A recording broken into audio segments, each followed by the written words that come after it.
Today I want to talk to you about the differences off the field between a Division I athlete, at a university, and a junior college athlete, like at Fullerton JC. First off, I want to talk about scholarships.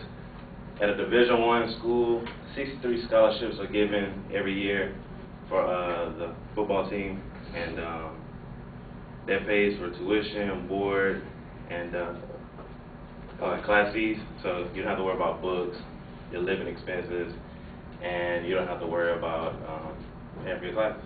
So the difference between that here and there is that here we don't get scholarships, so we have to pay everything out of pocket. So like, you can click it. We have to pay everything out of pocket. For instance, like me, I have an apartment. I have to pay for that. Lights, bill, any bills, I have to pay for it. My classes, I have to pay for that. It all comes out of pocket. So yes, some of that money right there was used to pay for those various situations. And up here, you can see a guy right here. He pretty much has it made for the next 4 or 5 years because he's signing a full scholarship to a Division I school. And yeah, on to the next. On-campus living is extremely different. Usually on campus for a Division I athlete, they usually have roommates, and if they do, they only use a joint bathroom, so you get your own room. And the only way a JC football player most of the time can afford an apartment is with living with a lot of roommates. So you might be 2 to 3 people in one room. And that's real difficult because, testosterone levels and, guys is very difficult. And, of course, if you have company over, like, everybody has to step out the room. This is always weird. So, if you live on campus at a Division I school, you get what we call a meal plan. They usually give you a card or something like that. All you have to do is swipe it, and you get to eat breakfast, lunch, and dinner every day for free. It's all on the school. Where here, I have to go to like Subway or cook my own food, the day before or whatever, or go home and cook it, and that's just another hassle that's not including, school. So at a Division I university, all you have to do is pretty much go to practice and go to school, and that's what you focus on. And that's kind of like, you can see like the talent, not the talent, but the preparation difference, because they have more time to prepare. They don't have to focus on little things like that. Like at a Division I school, most of the time the apartments that you live at, like they'll come and pick you up either on a cart to drive you to class because they feel like athletes don't need to use their legs to walk from class to class, and that's pretty cool. And here, that's just not gonna happen. Period, point blank. You're gonna walk. I don't care if you got to walk Timbuktu. You're gonna walk there if you don't have a car. And with all the money that you're saving with your financial aid and your monthly checks that you get every month, you could even buy your car easily, And that's one of the pluses, of course, of having, at a Division I school. Let's see here. Yeah. Okay, on to the next. For me, like going to Division I school, a big thing is media exposure.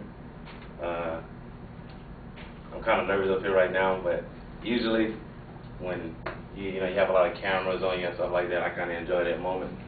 And so at a Division I school, you before a game, you could be talking to a news reporter, during a game, after a game, and then also 2 NFL scouts see you more because they actually see you on TV. And different various awards that you can get during the year, all because of coaches have to vote on these awards. And the only way they can see you is by seeing you on TV. And by having media exposure, you get all that baggage in one. At your junior college, like we're lucky if we get like a radio station come out like once a year or twice a year, and that's if you like in a state championship, And I mean, people flat out know you at a Division I school. They know, okay, yeah, you go to Texas A&M, like they know who you are. Here, a lot of people at this school didn't even know we had a football team.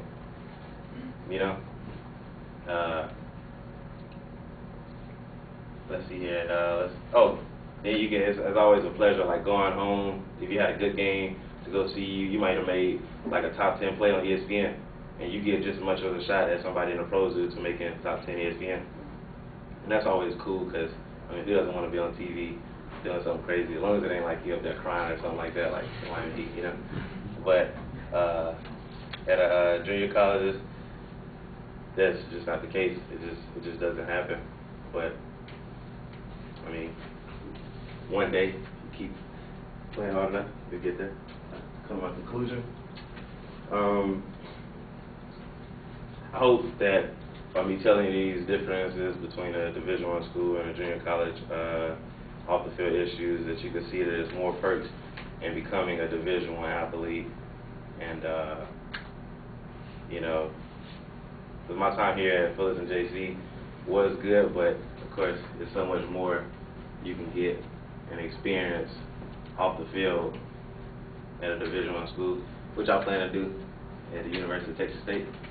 I'm out of here.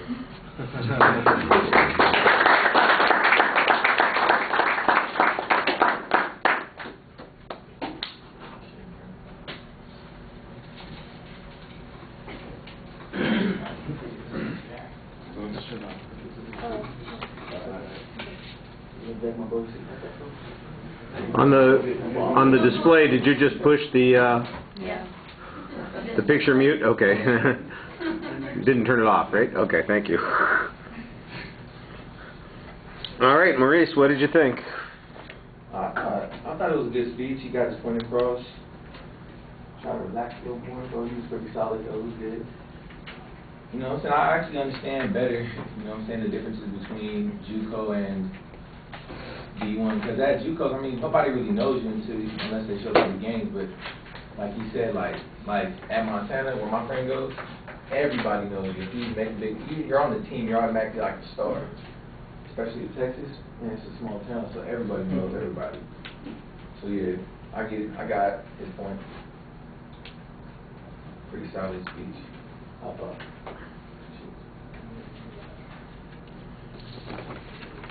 All right.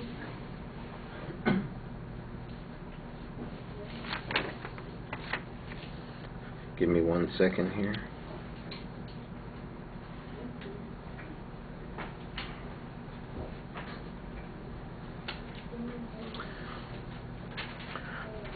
All right, let's start with a couple things that are pretty solid. You've got a very good, clear thesis statement, specific purpose statement, so you're in good shape there.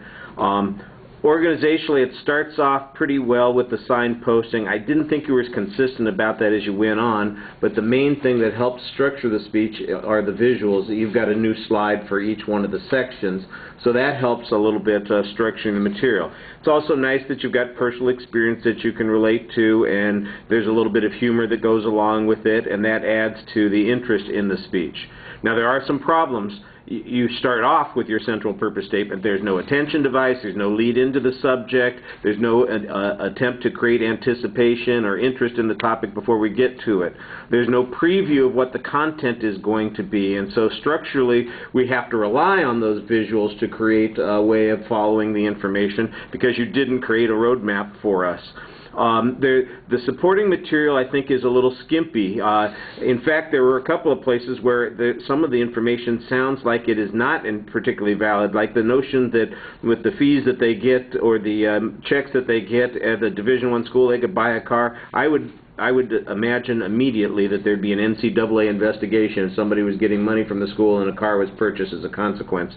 There would just be all kinds of hell to pay. So I think you need to add a little bit of substantive research here. You've done a basic comparison based on first-hand experience, and I think there's a lot of that's probably valid. Obviously, in your experience, it's valid. How universal and generalizable it is, I think, is a little bit problematic. And I don't know anything, for instance, about scholarships for community colleges. I know we don't offer any here, but that's because our fees here are, where are you? There. That's because our fees here are so relatively low. Even out-of-state people do pay maybe a little bit more, but if you were like in an East Coast community college, their fees there are, you know, $2,200, $2,500 a semester, I don't know if they offer any scholarships there or not. I don't have any information about that. But that's one of those things where if you said that there isn't and you could tell me how you know there isn't, that would make the speech a little bit stronger. That's what I'm saying when you need to have more outside information in the speech. I thought the delivery, look, you have a natural style that you're trying to speak in, and I think you do keep it casual, which is good because that's going to keep you more comfortable while you're speaking to us, but you have to have a little bit more control over what you're saying. It can't just be all impromptu, off the top of your head stuff, and I think if you plan things a little bit more, it would come across more forcefully. It's not bad in your presentation. Like I said, you've got a naturalistic style, but you do want to seem like you are, not just rolling through the presentation, but you are pushing through the presentation. You are the one who is in control and directing where we're going with this information, and it doesn't really come across that way. All right, thank you.